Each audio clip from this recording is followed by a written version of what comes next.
हम हमेशा व्यवस्था परिवर्तन की लड़ाई लड़ेंगे और लाठी के साथ मजबूती के साथ लड़ेंगे।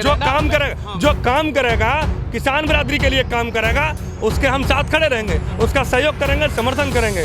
और जो काम नहीं करेगा, चाहे वो पक्ष का हो या विपक्ष का हो, जो सत्ता में रहेगा उसे लाठी से ठीक करने का काम करेंगे। वही लाठी लेकर के आज हम सड़क पर खड़े। ये सवाल है। मैं उसी पर जा रहा हूँ कि इन्होंने हमारे घर में नजर कैद कर रखा। हमने हमारे संगठन के तमाम पदाधिकारी, अभी युवा राष्ट्रीय अध्यक्ष, युवा प्रदेश अध्यक्ष जी यहाँ हैं, राष्ट्रीय महासचिव हमारे दोनों भाई यहाँ हैं। सारे लोग ये हजारों की संख्या में जब एटा जीटी रोड पर बैठ गए, एक पुरानी सड़क है, घंटों जब जीटी रोड जाम रहा तो उस दबाव में हमें छोड़ना पड़ा। उसके बाद अलीगढ़ में बदतमीजी हुई, बुलंदशहर में आधी रात पर प्रशासन ने हमें जिस गाँव में हम रुके थे उसमें से निकलवा दिया गया। दिन रात हम लोग पैदल यात्रा करके, जो हमें कल पहुँचना चाहिए था कायदे में, हमें 2 दिन पहले ही पहुँच गए, कल पहुँच गए रात्रि में। हमें पहले तो एटा में रोका गया, उसके बाद अलीगढ़ में हमें परेशान किया गया और अलीगढ़ में हमें फिर दोबारा जाम लगाना पड़ा वहाँ जो है। उसके बाद फिर हम लोग जो है नवादा गाँव बुलंदशहर में रात को हम वहाँ रुके प्रधान जी के यहाँ। रात को ठीक 12 बजे 10-12 गाड़ियाँ आई, पूरा गाँव छावनी बना दिया गया और वहाँ से रात को निकलने में विवश किया गया।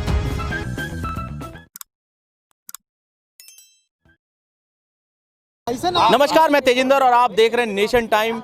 मेरे साथ कुछ ऐसे व्यक्ति हैं जो किसान आंदोलन में बड़ी दूर से पैदल चलकर आए हैं। एटा से पैदल चलकर आए हैं और यहाँ किसान आंदोलन में आज पहुँचे हैं। शाम के 7-7:30 बजे का वक्त होगा और ये लोग अब उसी मंच पर मौजूद हैं जो गाजीपुर बॉर्डर पर लगा हुआ है। आप मेरे पीछे देख सकते हैं और ये जो तमाम लोग हैं ये सभी एक ग्रुप में यहाँ पहुँचे हैं। पहले हम जानना चाहेंगे जिस तरह की बात सरकार से चल रही है और जो किसानों का एक डेलीगेशन है वो बातचीत कर रहा है, लगातार तारीख मिल रही है और अब सरकार ने एक जो है नई बात रख दी है कि हम इस पर साल से 1.5 साल तक के लिए होल्ड पर रख देते हैं इस कानून को। क्या कहेंगे आप? पहले तो मैं आपके सभी दर्शकों को नमस्कार भेजना चाहूँगा। मैं अखिल संघर्षी राष्ट्रीय अध्यक्ष अखिल भारतीय किसानों की तरफ से। सवाल ये है कि सरकार किसे क्या होल्ड पर करना चाह रही है। सरकार ने तो पूरा देश ही होल्ड पर कर दिया है, उसका तो बस ही नहीं चल रहा है। हम जिसे ले नहीं रहे हैं उसे वो ज़बरदस्ती देना चाह रहे हैं, जिसे हम लेना चाह रहे हैं उसे वो देना नहीं चाह रहे हैं। चूँकि सही बात ये है कि जो हिंदुस्तान के किसान का, नौजवान का, आवाम का वोट है उन्हें जाति धर्म पार्टी के नाम पर मिलता है। उन पार्टियों की रैली करने के लिए, हेलीकॉप्टर के लिए चंदे का जो फंदा है वो सब पूंजीपति उद्योगपतियों के यहाँ से आता है। तो सरकार मुट्ठी भर उद्योगपतियों के लिए काम कर रही है उस चंदे के फंदे के चक्कर में। जनता से, आवाम से उनका कोई लेना देना नहीं है। उनका मानना ये है कि हमारे पास फंडिंग की जो व्यवस्था है वो ख़त्म ना हो जाए, इसलिए वो आंखें बंद करके पूंजीपति उद्योगपतियों के लिए काम कर रही है। किसान जो चाहता है कि हमारी MSP की खरीद की गारंटी मिले, काले कानून रद्द हों, इससे पहले कोई समझौता नहीं है। अच्छा, उन्हें अगर लगता है, हम तो ये भी चाहते हैं कि आप हमारा 3 रुपये किलो का आलू खरीद करके, पिछली बार 400 रुपये 500 रुपये केजी, चूँकि हमारे यहाँ आगरा से लेकर फरख्वाद तक की पूरा एटा, मैनपुरी, फिरोजाबाद आलू की बेल्ट है। हमारे यहाँ किसान का आलू बिका 400-500 रुपये पैकेट, यानी 8 से 10 रुपया किलो। और आपकी दिल्ली में जहाँ हम खड़े हैं यहाँ 80 रुपया किलो से 125 रुपया किलो तक आलू बिक गया। ये जो प्रॉफिट हुआ, इसका जो अंतर आया, प्रॉफिट से मुझे प्रॉफिट से याद आया कि ये जो अब आपने सारी बात कही, ये चीज़ें अभी इस किसान आंदोलन जब शुरू हुआ है तभी ये किसानों को लगने शुरू हुआ है या इससे पहले सब कुछ मोदी गवर्नमेंट में ठीक था?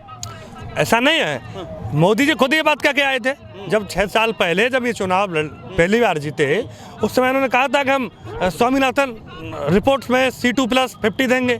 इन्होंने खुद घोषणा पत्र में कहा है, हम लोग उसी का दबाव बना रहे हैं। पहले इंतजार करते रहे। 2013 में कहा था इन्होंने, 2013 में कहा था, आज हम मैनिफेस्टो में कहा था, उसे तो दे नहीं रहे। जिसकी घोषणा करके आए थे, जिसके नाम पर हम लोगों से वोट लिया, उसे तो करना नहीं चाह रहे। लेकिन जिन्होंने हेलीकॉप्टर दौड़वाया, जो दिन रात साथ रहते हैं चंदे के फंदे के साथ, उनके लिए हमारी जमीन को छीले ले रहे हैं। इसे कैसे भाई बर्दाश्त कर लिया जाएगा? तो भैया इन्होंने पे तो आपने विश्वास कर लिया, जो ये 2013 में वादा कर रहे थे और 19 में भी आपने वोट दे दी, और जो लोग आपके लिए मंडी बना रहे थे उनको आपने पीछे छोड़ दिया, उनको अब बार उन्हें आपने लोकसभा में भी नहीं पहुंचाया। सही बात। कुछ चीज़ें ऐसी हैं कि हवा ऐसी बन गई, उसमें आपकी मीडिया को भी बड़ा श्रेय जाता है। हम लोग गांव देहात के मीडिया के बताइए ना, मीडिया की पता चले। 100% ये है कि हम लोग गांव देहात के भोले भाले किसान हैं। हम लोग वो सारी चीज़ें वहाँ से नहीं जान पाते। हम 200 किलोमीटर से पैदल चल के। कैसे समझता है, मैं यही तो जानना चाह रहा हूँ। आप भी यंग किसान हैं, कैसे समझता, प्रैक्टिकली कैसे समझता है किसान? बाबूजी मैं समझना चाह रहा हूँ ना, मेरी बात समझ तो लेंदो भाई से। अगर हम यूपी की राजनीति की बात करें तो इन्होंने हम लोगों के साथ क्या किया? एक छलावा किया बहुत ज़बरदस्त।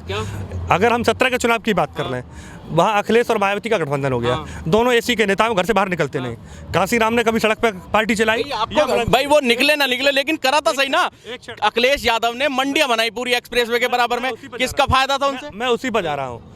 अखिलेश और वो दोनों एसी के नेता हैं। जैसे ही उन्होंने अपना गठबंधन किया तो उन्होंने उनके गठबंधन को केवल इस तक सीमित कर दिया कि ये 2 जातियों का गठबंधन हो गया। 2 जातियां इनके साथ है, बाकी सब हमारे साथ हैं। यानी उनके साथ तो 2 जातियां हैं, बाकी जातियां हमारे साथ आ जाओ। ये एक मानसिक व्यवस्था बना दी और लोग उनके साथ चले गए। तो वो कर रहे थे तो जातिवाद था, और हम उन 2 जातियों का भय दिखा करके वहाँ मुसलमानों को साथ जोड़ करके एक भय बना करके अन्य जातियों से हमने कहा खुले मन से कि आप हमारे साथ आओ। किसी मीडिया ने ये नहीं कहा कि आप ये क्यों कर रहे हो भाई, कि वो 2 जातियों को आप अलग कर दीजिए या एक मुस्लिम समाज के लोगों को अलग कर दीजिए, हमारे साथ आ जाओ। वो प्रोपेगेंडा ऐसा बनाते हैं कि जिसे लोग समझ ही नहीं पाते। यही तो मैं कहना चाह रहा हूँ कि जब 2024 में फिर आएंगे या 2022 मान लो, क्योंकि यूपी चुनाव भी है, तो तब आएंगे फिर कोई ऐसा नया प्रोपेगेंडा ले आएंगे और फिर आप क्या होगा, हम तो भोले वाले थे फिसल गए। सही बात ये है कि सरकार किसी न किसी की बनेगी, जिसकी भी बनेगी। अब हमारे किसान नेता, किसान संगठन इस मुद्दे पर हैं कि हम हमेशा व्यवस्था परिवर्तन की लड़ाई लड़ेंगे और लाठी के साथ मजबूती के साथ लड़ेंगे। जो काम करेगा किसान बिरादरी के लिए काम करेगा, उसके हम साथ खड़े रहेंगे, उसका सहयोग करेंगे, समर्थन करेंगे। और जो काम नहीं करेगा, चाहे वो पक्ष का हो या विपक्ष का हो, जो सत्ता में रहेगा उसे लाठी से ठीक करने का काम करेंगे। वही लाठी लेकर के आज हम सड़क पे खड़े। ये सवाल है। अब आप बताओ, आप बहुत देर से उतावले हैं। अब मुझे ये बताइए कि ये जो सारी चीज़ें चल रही थी, 2013 में इन्होंने मैनिफेस्टो में वादा कर दिया, 17 में, फिर 18 तक इनकी सरकार रही, 19 तक ही रही, 19 में फिर ये दोबारा आ गए। कुछ काम इन्होंने करा नहीं और चीज़ों में इन पर ध्यान रहा, हिंदू मुस्लिम करते रहे। लेकिन 19 में भी आपने फिर इन्हें वोट दे दिया जब इनसे सवाल जवाब बनता था, नहीं बनता। देखिए, मैं आपको बता रहा हूं कि जनता को गुमराह किया गया है। कैसे किया गया कि जब राष्ट्रीय अध्यक्ष हमारे माननीय अखिलेश यादव जी की सरकार थी तो इन्होंने यूपीएससी से 65 यादवों को भर दिया है, यादव लोक सेवा आयोग बना दिया। जाकर पता किया था वो? बिल्कुल। क्या कितने यादव थे बताइए, आप बताइए कितने टोटल वैकेंसी कितनी थी, उन पे चयनित कितने हुए और यादव कितने थे? देखिए, टोटल 7 यादव चयनित हुए थे उस वैकेंसी में जिसमें उन्होंने 65 का प्रोपोगंडा चलाया था। इलाहाबाद के लोगों ने फिर ये बात क्यों नहीं समझाई आपने उस टाइम पे लोगों को? रियल बताई, लेकिन इनकी मीडिया पे, सोशल मीडिया पे हमारा कृषक समाज, हमारा OBC SC ST social media पे उतना सक्रिय नहीं था, उतना जागरूक नहीं हो पाया जितनी तेज इनकी आवाज थी। क्योंकि ये झूठ को बोलते हैं, बहुत तेज बोलते हैं और इनकी झूठ भी सच लगने लगता था। अब किसान और आम आदमी जान चुका है कि 100% झूठ बोलते हैं, अब नहीं गुमराह होने वाला है। दूसरा, इन्होंने सारी जातियों को, यादवों के, मुस्लिम के खिलाफ करके, जाटव दलितों में जाटव के खिलाफ करके कहा कि जाटव, आप दलितों से कहा कि जाटव तुम्हारा हिस्सा खा रहा है, ओबीसी से कहा कि तुम्हारा हिस्सा यादव खा रहा है, और मुस्लिमों के बारे में भ्रम फैलाया ये सबको खाया जाएगा। ये गुमराह करके इन्होंने सरकार बनाई है, सरकार बना के लेकर आए। ठीक है भैया, आप ये बताओ, जब ये दिखाई तो दे रहा था अखिलेश यादव ने हाईवे बनाया, और हाईवे के बाद इतना, मतलब जो वर्ल्ड क्लास प्रोजेक्ट है वो उनका ड्रीम प्रोजेक्ट में से आता है उनका, उन्होंने मंडी जो है, मंडी समितियों का निर्माण कराया कि जिससे कि किसान को फायदा हो सके। तो जब ये दिखाई नहीं दिया था क्या किसानों को? मैं इस राजनीति के मुद्दे से थोड़ा हटके हम फिर यहीं आ जाते हैं। मैं थोड़ा सा मैं फिर यहीं आ जाता हूँ, क्योंकि बात अखिलेश और योगी की बार बार चल रही है। जब अखिलेश जी मुख्यमंत्री थे, योगी जी पर लाठी पड़ी थी, यहीं सदन में बगल में बैठकर रो रहे थे, चिल्ला रहे थे, और आज वो किसानों पर लाठी पड़वा रहे हैं। हमें नजर कैद रखा 3 दिन। अगर ये कह रहे हैं ना कि ये मुट्ठी भर हैं ये लोग, इनसे नहीं है। जो असल किसान है वो तो खेत में काम कर रहा है अपने में, और उसे जो है उसकी आय भी दुगनी हो रही है। मैं उसी पर जा रहा हूँ, मैं उसी पर जा रहा हूँ कि इन्होंने हमारे घर में नजर कैद कर रखा। हमें, हमारे संगठन के तमाम पदाधिकारी, अभी युवा राष्ट्रीय अध्यक्ष, युवा प्रदेश अध्यक्ष जी यहाँ हैं, राष्ट्रीय महासचिव हमारे दोनों भाई यहाँ हैं, सारे लोग ये हजारों की संख्या में जब एटा GT रोड पर बैठ गए, एक पुरानी सड़क है, घंटों जब GT रोड जाम रहा तो उस दबाव में हमें छोड़ना पड़ा। उसके बाद अलीगढ़ में बदतमीजी हुई, बुलंदशहर में आधी रात पर प्रशासन ने हमें जिस गांव में हम रुके थे उसमें से निकलवा दिया गया। दिन रात हम लोग पैदल यात्रा करके, जो हमें कल पहुंचना चाहिए था कायदे में, हमें 2 दिन पहले ही पहुंच गए, कल पहुंच गए रात्रि में। तो सवाल ये खड़ा होता है कि आप जब लाठी चल रही थी, आप जब पिट कुट रहे थे, तब सदन में रो रहे थे। हमने ये तय कर लिया कि अगले 365 दिन हम उस घर में नहीं सोएंगे जिसमें आपने हमें नजर कैद कराया। 365 दिन हम पूरे प्रदेश में नए घर बनाएंगे, तुम्हारी हैसियत हो तो उन 365 घरों को आप नजर कैद करके दिखाना। और 365 दिन हमारे होंगे 10 जनवरी 2022 में। 10 जनवरी 2022 में न तो ये इस यात्रा को रोक पाए। 10 जनवरी 2022 में एक हम बड़ी बैठक एटा में करेंगे जिसमें 1 लाख किसान होंगे और 1 लाख किसानों के साथ हम एटा से दिल्ली के लिए पुनः पैदल कूच करेंगे। अगर सरकार लखनऊ के लिए, दिल्ली वाली तो यात्रा हो गई, क्षमा चाहता हूँ, दिल्ली की यात्रा हो गई, एटा से लखनऊ के लिए विशाल पैदल यात्रा हो गई। ये पूरी ताकत लगा लें, फिर रोक के दिखाएं। ये देश के मालिक हैं हम, ये सब नौकरचा कर रहे हैं, सब हमसे तनख्वाह ले रहे हैं, हमारे टैक्स से ले रहे हैं। आंदोलन से बदलाव आएगा, ये बहुत बड़ी बात बताई, क्योंकि आज जो है प्रशासनिक अधिकारियों की यहाँ मीटिंग हुई किसान नेताओं से, और किसान नेताओं ने यही बात रखी कि जो किसानों को रोकने की कोशिश की जा रही है और लगातार किसानों का हरासमेंट किया जा रहा है, मुचलके भराए जा रहे हैं उनसे 50-50 लाख रुपए के। और यहाँ पर जो बात है ये सच साबित हुई है, क्योंकि इन्होंने बताई अपनी आप बीती कि इनको किस तरह से परेशान किया गया यहाँ पर आते हुए और इन्हें कहाँ कहाँ रोका गया। आप बताइए कितनी मुसीबतें वहां से यहाँ आने में आपको हुई? हमें पहले तो एटा में रोका गया, उसके बाद अलीगढ़ में हमें परेशान किया गया और अलीगढ़ में हमें फिर दोबारा जाम लगाना पड़ा वहाँ जो है। उसके बाद फिर हम लोग जो है नवादा गाँव बुलंदशहर में रात को हम रुके प्रधान जी के यहाँ। रात को ठीक 12 बजे 10-12 गाड़ियाँ आई, पूरा गाँव छावनी बना दिया गया और वहाँ से रात को निकलने में विवश किया गया। ये प्रशासन, ये मीडिया में लोग बैठे कहते हैं प्रवक्ता बीजेपी के कि यहाँ तो मुट्ठी भर किसान हैं। मैं चैलेंज करता हूँ उस पूरे नहीं, वो ये कहते हैं कि मुट्ठी भर जो लोग हैं जो मतलब अपने आप को किसान बता रहे हैं, वैसे तो इन्हें कुछ और ही बताते हैं वो, लेकिन वो कहते हैं कि ये मुट्ठी भर जो अपने आप को किसान बताते हैं, इनकी क्या, जो असल में जो किसान है वो तो अपने गेहूं बो रहा है, अपनी फसल पे ध्यान दे रहा है और उसकी आय भी हमने दुगनी कर दी। वो किसान है ही नहीं, ये गलत कहते हैं। किसान आज भी आने को आतुर है। ये लोग पुलिस को भेजकर धारा 144 में पाबंद कर रहे हैं, मुचलके भरवा रहे हैं। ये कहना कि आपको वहाँ नहीं जाना चाहिए। यहाँ भी मुचलके भराए गए, आप बताइए आपके यहाँ भी भराए गए? हाँ, मुचलके तो नहीं भराए गए, नज़रबंद कर दिया गया। काफ़ी लोगों को नज़रबंद किया है और नज़रबंद जब तक रखते हैं 151 में किसी विषय को लेके उसका चालान कर देते हैं। आप और कोई लोग जो यहाँ आए हो? आप काशीपुर से आया हूँ भैया, मेरे से भी पूछ लो कुछ। आप बताइए, वकील साहब लग रहे हैं आप। मैं हूँ वकील वैसे, और मैं काशीपुर का किसान हूँ। काशीपुर तहसील है मेरी और ढकिया पोस्ट ऑफिस है, हरिनगर में मेरी ज़मीन है और मैं किसान का बेटा हूँ। मेरा बाप भी जिंदा, मैं भी किसान हूँ। आप पूछिए किस टॉपिक पे क्या पूछ। मैं ये पूछ रहा हूँ, मेरा सवाल ये है कि जो किसानों को रोका जा रहा है, क्योंकि 26 जनवरी में परेड होनी है, दिल्ली में एंटर करेगा किसान ट्रैक्टर लेकर, लेकिन उससे पहले जो यूपी है, यूपी और उत्तराखंड, वहाँ पर बैरिकेटिंग कर दी गई है। पुलिस मुचलके भरवा रही है किसानों से जो जाने की मतलब कोशिश कर रहे थे या यहाँ नहीं पहुँचने की कोशिश कर रहे थे। अब आप ये बताइए, आप भी आए हैं, इस तरह की दिक्कतें का सामना करना पड़ रहा है आपको? बिल्कुल, जगह जगह पर बैरिकेड लगा रखे हैं पुलिस ने और जगह जगह लोगों को, गाड़ियों को रोक रोक करके वो चेकिंग कर रहे हैं। भाई बताओ कौन हो, कहाँ जा रहे हो। हमारी भी जब गाड़ी आ रही थी कल, तो हमको भी रोका गया था जोए के पास में, और जोए में रोक करके उसके आगे फिर हापुड़ के पास में, हापुड़ जब बाईपास से स्टार्ट होता है वहाँ पे रोका गया गाड़ी को। कई मतलब 2-2, 3-3 जगह पे। अब क्योंकि भाई हम तो काले कोट वाले हैं, हमें कौन रोकेगा, इसलिए हम आ गए। काले कोट वालों को तो जल्दी से बिल्कुल जाहिर सी बात है भाई, किसान का बेटा तो कुछ भी हो सकता है। किसान का बेटा बॉर्डर पे खड़ा हुआ है, किसान खेत में अन्न उगा रहा है, तो किसान का बेटा कुछ भी हो सकता है, वकील भी हो सकता है। इस देश को चलाने वाला किसान है और ये जो आंदोलन चल रहा है ये जन आंदोलन है।